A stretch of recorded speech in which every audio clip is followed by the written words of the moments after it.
predator in the brush, a drop in the path, a movement at the edge of the field that might be a threat or might be nothing. The system that evolved to handle those situations is fast, automatic, and heavily biased toward avoidance. Because in the environment it was built for, avoiding things that turned out to be nothing was a small cost. And failing to avoid things that turned out to be real was the end. That system is still running inside you. It hasn't been replaced by a more modern version. It hasn't been updated to reflect that the threats you're actually navigating now aren't predators in the brush. The system is doing the same thing it has always done, with the same mechanisms it has always used, and it's still oriented toward the same goal: fast threat response, designed to keep you intact through immediate danger. The trouble is that the situations it's now applying itself to are mostly not situations that call for that kind of response. Most of the important decisions in a modern life don't require speed. They require accuracy. They require considered weighing of long-term outcomes, careful thinking about what you actually value, honest assessment of trade-offs that don't reveal themselves to surface-level analysis. None of these things are what the nervous system is good at. The nervous system is good at fast. It's good at automatic. It's good at noticing threat patterns and responding before the slower parts of your brain have had a chance to think about whether the response is the right one. When the nervous system is allowed to handle a decision it wasn't designed for, it handles that decision the only way it knows how to handle anything: by treating it as a threat management problem. It looks at the situation in front of you and asks, what's the threat here? What's the discomfort here? What's the unknown here? And what's the fastest way to reduce all of those things? That framing isn't a bad framing for a physical emergency. It's a terrible framing for a financial decision, a career choice, a difficult conversation, a long-term commitment, or any of the other complex, slow-moving situations that actually shape a modern life. And this matters in a very concrete way, because the nervous system is, in fact, handling many of these decisions, in many people. Much of the time, it's handling them with the toolkit it has, which is the toolkit of threat avoidance. Which means, in a very large number of the moments that matter most in a person's life, the decision being made isn't the considered decision the person believes they're making. It's the threat avoidance decision their nervous system was always going to make, dressed up in the appearance of deliberation, validated by reasoning that came after the fact, and was constructed to support a conclusion that had already been reached. This is the central problem with letting the nervous system run decisions it wasn't designed for. It isn't that the nervous system is bad, it's that it's excellent at the wrong job. And when the wrong job is the one it's being applied to, excellence at it produces consistently wrong answers. Not because the system is broken, because it's functioning exactly as designed in a context where its design is mismatched to what's actually required. The mismatch is the issue, and the mismatch can only be addressed by recognizing it and learning in real time when the system that shouldn't be running the decision is running the decision anyway. The way the nervous system makes decisions when it has them is by reaching the conclusion first and producing the reasoning afterward. This is the part that's hardest to absorb because it doesn't match the way most people experience their own thinking. Most people experience their thinking as a process, a sequence of considerations that lead to a conclusion. The conclusion arrives at the end of the considerations, and the considerations are what produced it. That isn't actually how it works much of the time. Much of the time, the conclusion has already been reached at a level the conscious mind doesn't have access to, before the conscious mind has even started what it experiences as the deliberation. The deliberation that follows isn't what produced the conclusion. It's what justifies the conclusion that was already there. The justification feels exactly like genuine reasoning, because in some sense it is reasoning. But the reasoning is operating in service of a conclusion that was determined by something other than the reasoning. This is why the same person, in the same situation, with the same available information, can reach different conclusions depending on what state their nervous system happens to be in at the moment of the decision.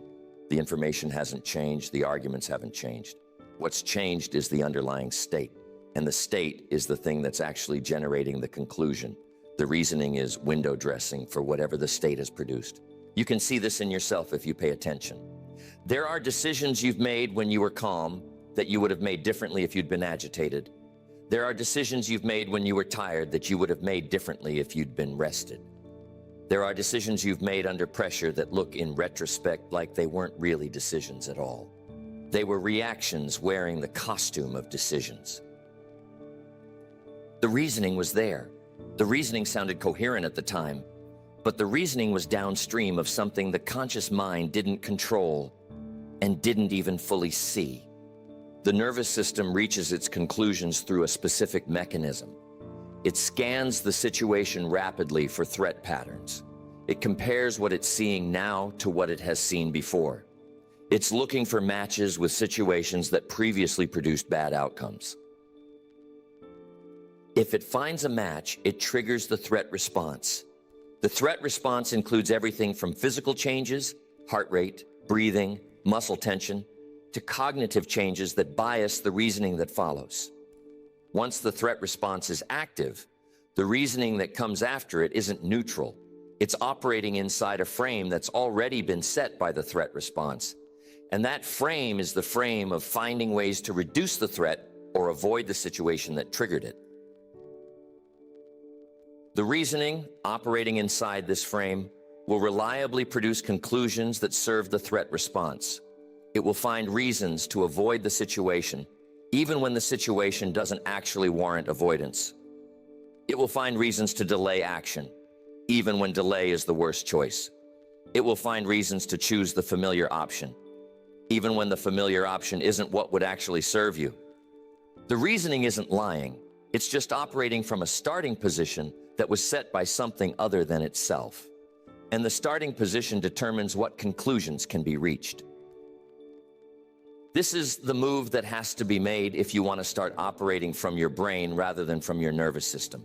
You have to recognize that the reasoning you're doing is happening inside a frame, that the frame was set by something prior to the reasoning, that the frame can sometimes be an honest one and sometimes be a threat response one, and that the reasoning itself doesn't tell you which kind of frame it's operating inside. You have to look at the frame, not just at the reasoning. Looking at the frame is a different skill than reasoning, one that almost nobody has been taught directly, one that has to be developed through deliberate practice over time.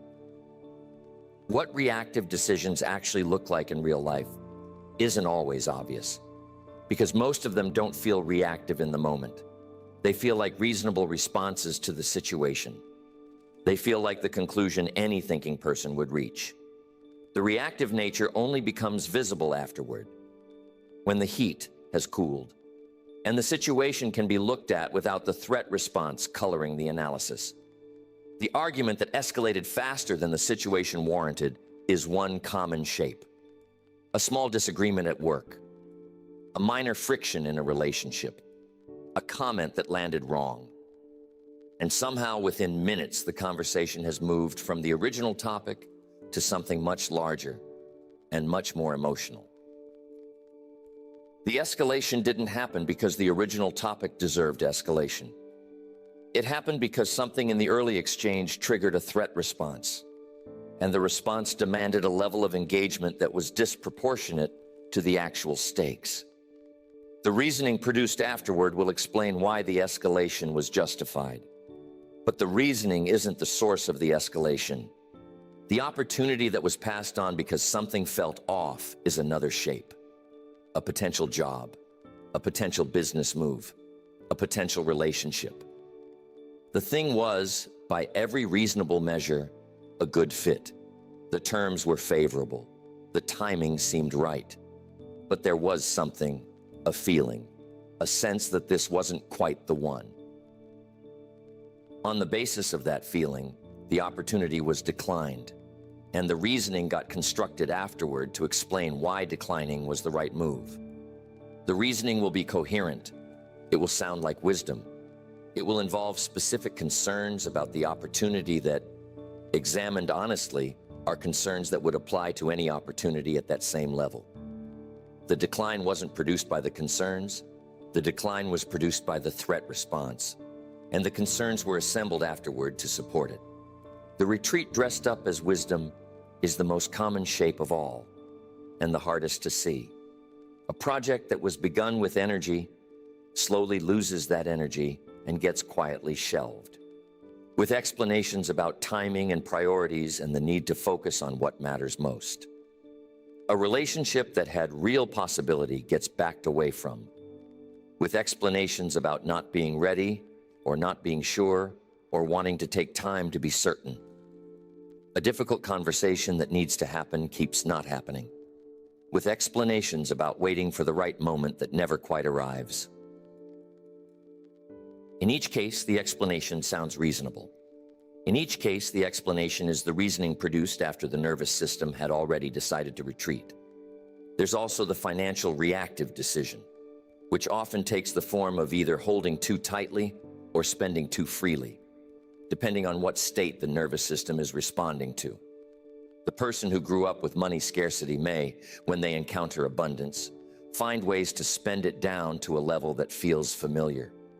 The person who feels insecure about their worth may make purchases that perform a status they don't yet feel. The person under stress may make impulsive financial decisions that produce immediate relief from the discomfort of feeling out of control. None of these decisions are made by the rational financial planner. They're made by the nervous system in response to states it's trying to manage. And the financial reasoning that comes with them is the after-the-fact justification.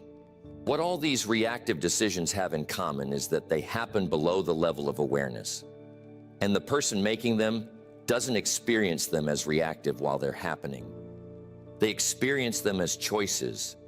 They experience the reasoning as their own honest analysis. They have no felt sense that anything other than careful thought is at work. And in many cases, by the time the truth becomes visible, usually long after the decision has already produced its consequences, the situation has moved on. And the lesson is hard to apply forward, because the next reactive decision is going to look just as much like a reasoned choice as this one did. The first step in interrupting this pattern is recognizing that it exists. Not in the abstract. Most people will agree that it exists in principle, but in their own life, in their own pattern of decisions, in the specific shapes their reactive decisions tend to take. Until you can identify the patterns in your own behavior, you can't interrupt them. You'll keep mistaking the threat response for genuine analysis. And the decisions that come from it will keep accumulating into a life that was shaped by something other than what you actually wanted. The cost of letting the nervous system run your decisions isn't paid in dramatic blow-ups, most of the time. It's paid in the slow, quiet accumulation of choices that weren't the right ones. Each of them small enough that no single one feels like a problem. All of them together adding up to a life that's meaningfully different from the one you would have built if your decisions had come from a different source. The career that stayed smaller than it could have been is one form this accumulation takes. The decision to take the safer role rather than the riskier one. The decision to ask for less than what the work was worth. The decision to defer the move that might have led somewhere bigger because the timing didn't feel right yet. Each of these decisions in isolation looked sensible. The reasoning was sound. The risk was avoided. And avoiding risk is generally not framed as a failure. But across a career, the consistent pattern of choosing the lower risk option means the upside that was available never got accessed, and the career that got built was the lower risk version of the career, rather than the version the person was actually capable of. The relationships that stayed at the surface are another form. The conversations that didn't happen because the discomfort of having them was high. The vulnerability that wasn't extended because the threat response said it wasn't safe. The honesty that got withheld because the nervous system flagged it as a risk. Each moment of withholding seemed fine in context. The relationship continued. Nothing was visibly damaged.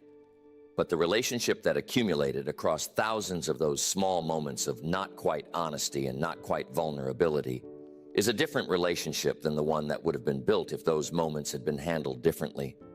The depth that was possible never got reached. Because reaching it required moves the nervous system kept blocking, one small block at a time. The version of things that never materialized is maybe the most painful form, because it's the one you can't see. You can look at the career you have and the relationships you have and recognize their actual shape. You can't easily look at the career and relationships you would have had if the nervous system hadn't been running so much of the decision-making. That version of your life doesn't exist anywhere you can compare it to the actual one. It exists only as a quiet, ambient sense in some part of you that something is missing, that there's a gap between who you are and what you've built that you can't quite name precisely. But that's real, and that you feel.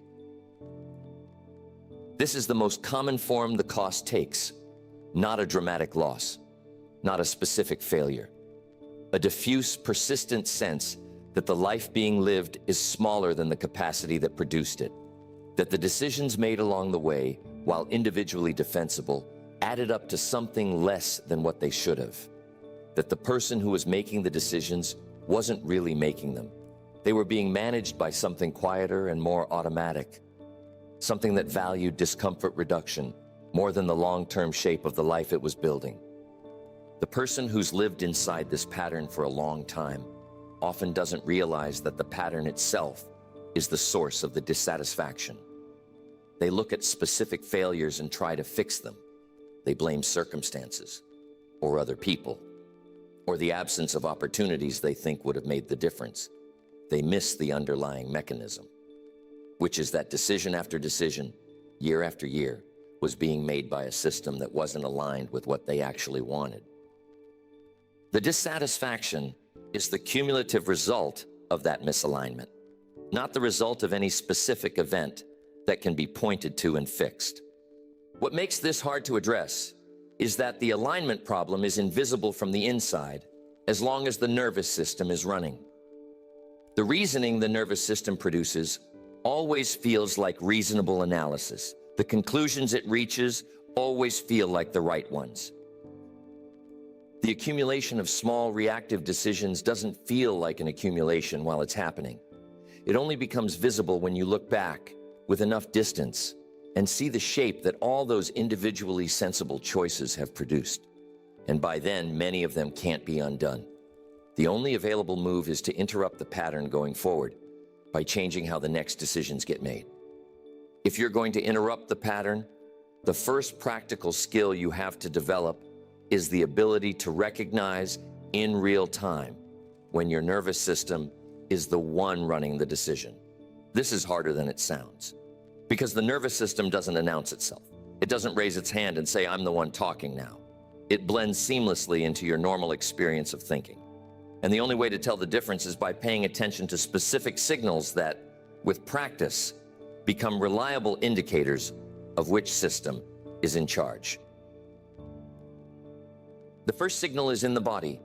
When the nervous system is running, the body is in some kind of activated state. There's tension somewhere, in the chest, in the gut, in the shoulders, in the jaw.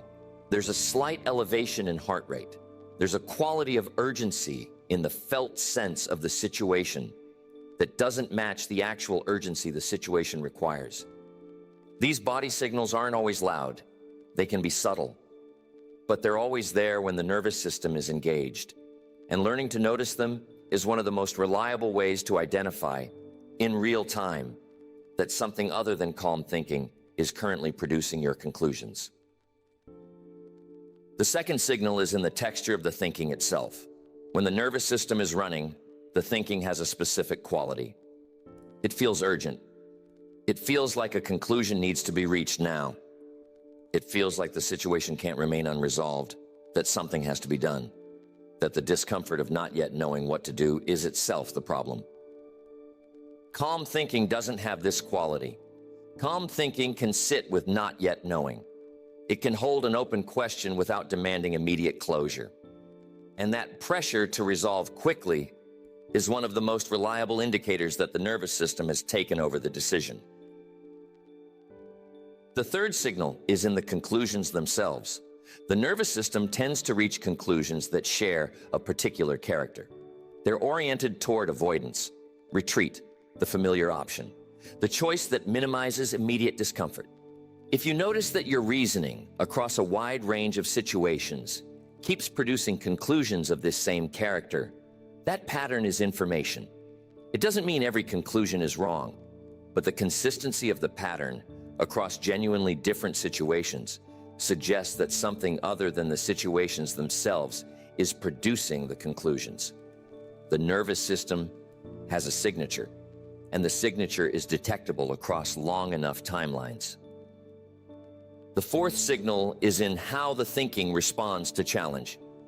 When you push back on a conclusion the nervous system has produced, when you argue against it from the strongest possible counterposition, the response from the nervous system is different from the response of genuine reasoning. Genuine reasoning engages with the counter, considers it, sometimes updates the conclusion. Nervous system reasoning concedes the specific point and immediately produces another argument for the same conclusion. It doesn't let go of the conclusion no matter what's brought against it, because the conclusion wasn't arrived at through reasoning in the first place. The reasoning is window dressing. The conclusion is fixed by the underlying state. And the reasoning will keep finding ways to support it, no matter what counters appear. There are also specific conditions that make reactive decisions more likely. Tiredness is a major one. When the body is depleted, the nervous system has more influence, because the slower brain functions that would normally check it are weaker. Hunger is another. Stress accumulated from unrelated situations is a third. Strong emotion of any kind, even positive, can shift the balance toward reactive processing. When you notice that you're in any of these states, the appropriate response is not to make significant decisions. Or, if a decision has to be made, to bring extra scrutiny to it. To assume that whatever conclusion you reach is more likely than usual to be a nervous system conclusion rather than a considered one. Learning to recognize the signals takes time, and you'll get it wrong many times before you start getting it right. The signals aren't always clear. The states aren't always obvious. But each time you catch yourself, in real time, in the middle of a reactive process, and pause and recognize what's happening, and let the decision wait until you're in a different state, you build the capacity to do it again. The capacity grows with practice. And once it's genuinely there, it changes the quality of every decision you make for the rest of your working life. The most important interruption available to anyone trying to make decisions deliberately is the pause. It sounds almost too simple to matter. A pause. A small gap between the impulse and the response, between the nervous system's conclusion and the action that would carry it out. But everything that's been said so far comes down to whether or not you can actually do this one thing. Insert a pause where the nervous system would otherwise have driven straight through to action. The pause isn't long. It doesn't have to be. A few seconds sometimes. A few minutes when more is needed. The point of the pause isn't to think more carefully during it. Exactly. The point is to break the chain. The nervous system's process is fast and continuous. Stimulus, threat assessment, conclusion, action. If the chain is unbroken, the action happens. And the action is the nervous system's action. If the chain is broken, even briefly, something else has a chance to engage. The slower brain comes online. The reasoning that was going to happen anyway gets to happen with more space. The decision that gets made isn't necessarily different from the one the nervous system would have made. Sometimes the nervous system was right, but now it's actually a decision rather than a reflex. The pause isn't the same as procrastination. Procrastination is the indefinite deferral of a decision because the decision is uncomfortable to make. The pause is a brief and bounded interruption that lets the decision be made from a different state. Procrastination has no specific exit point. It continues until something forces resolution. The pause has a specific exit point. When you've actually engaged the slower brain and the decision can be made deliberately. Procrastination is itself often produced by the nervous system as a way of avoiding decisions that feel threatening. The pause is the opposite. It's the way of making decisions that the nervous system would otherwise drive without permission. Building the pause into your actual practice is the harder part. Knowing about it isn't enough. Most people, when they first hear this idea, agree with it intellectually and then immediately go back to making decisions the way they always have. Because the pause didn't happen automatically, and they didn't yet have the habit of inserting it. The habit has to be built deliberately, in low-stakes situations, before it can be relied on in high-stakes ones. You practice in conversations that don't matter much. You practice in small daily decisions. You practice in moments where the pause is available and the cost of pausing is low.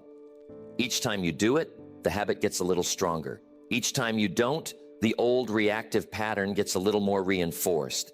The signal that tells you the pause is needed is the same set of signals that tells you the nervous system is engaged. The body signals, the urgency texture, the sense that something has to happen now. Whenever you notice those signals, that's the moment to pause. Not always to decide differently. Sometimes the decision the nervous system was about to make turns out to be the right one. But to pause, to engage the slower brain, to let the decision get made by both systems together rather than by the faster one alone. The decision that comes from this combined process isn't always different from the reactive one, but it's more reliably right, more often, across a wide range of situations. The most useful question to ask during the pause is a simple one. What am I trying to avoid right now? The answer reveals what the nervous system is responding to, which is often different from what the conscious mind thinks the situation is about. The conscious mind thinks the situation is about the specific decision in front of you. The nervous system is often responding to something underneath that, something familiar from earlier experiences, something that's being triggered by a feature of the current situation that resembles a previous one. Naming what's being avoided in the pause is one of the most reliable ways to separate what the situation actually is from what the nervous system is treating it as.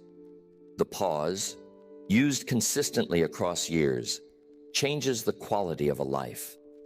Not all at once, not in dramatic, visible ways at first. Cumulatively, decision by decision, the pattern of decisions that result from a life with pauses is meaningfully different from the pattern of decisions that result from a life of unbroken reactive responses. The career compounds differently. The relationships develop differently. The version of the life that gets built is closer to the version the conscious self would have chosen, because the conscious self was actually present for the choices, rather than being narrated by a nervous system that had already decided what was going to happen. Operating from the brain rather than from the nervous system isn't a permanent state. And anyone who tells you it can be is either lying or selling something. The nervous system isn't going away. It's not going to be replaced by some calmer version of itself that doesn't produce reactive responses. As long as you have a body, the body's going to keep generating threat responses, and those responses are going to keep trying to take over decisions in situations that resemble, even loosely, the situations the system was originally designed to handle. The goal isn't to get rid of the nervous system. The goal is to learn when it's running and when it isn't, and to make sure the decisions you actually care about are made when it isn't. This is more selective than it sounds. Most of the decisions you make in a day don't particularly matter. The system that picks where to sit, what to order, when to send a routine email, that system can run on autopilot most of the time, and the autopilot does fine. The decisions that matter are a smaller subset. The choices about direction, the hard conversations, the financial decisions of any size, the relational decisions that are going to shape something long-term, the professional decisions that are going to set trajectory. For these decisions, the question of which system is running becomes worth paying attention to specifically.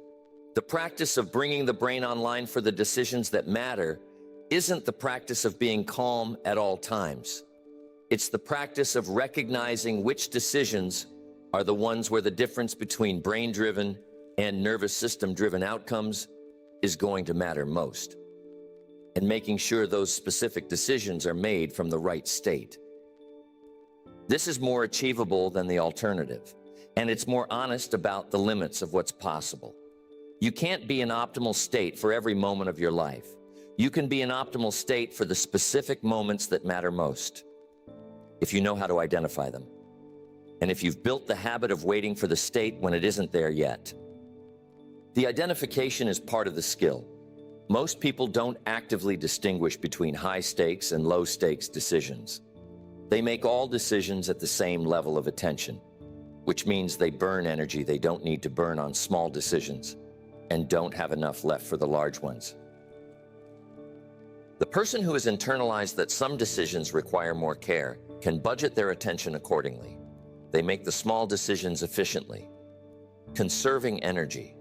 They invest the energy they save in the decisions that actually matter, treating those decisions with the kind of seriousness and deliberateness that produces good outcomes. The deliberateness involves more than the pause, though the pause is the entry point. It involves bringing actual attention to what you value, what trade-offs you're willing to make, what the long-term implications of the choice actually are. It involves checking your reasoning against the patterns you know your nervous system tends to produce, and asking whether the conclusion you're reaching has the signature of a considered conclusion or of a reactive one in disguise. It involves sometimes sitting with the discomfort of not yet knowing what to do, until the slower process produces something the faster process can't. What this looks like in practice across a life isn't dramatic.